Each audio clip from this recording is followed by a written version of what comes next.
En aquest sentit, els acords pel canvi incloïen deduccions fiscals per instal·lar renovables d'autoconsum i es van posar en marxa, però consideram que de manera massa restrictiva.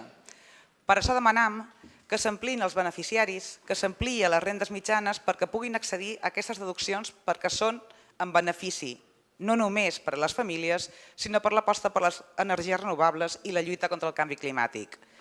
La transició cap a un sistema energètic renovable, distribuït i participatiu, amb control democràtic, esdevindrà un factor de modernització, perquè tot progrés es basa en l'energia i el progrés s'evapora quan l'energia es limita. I en aquests pressuposts de 2018 hi haurà, a més 5 milions d'euros, incrementant encara més aquestes ajudes amb la finalitat que puguin arribar al màxim.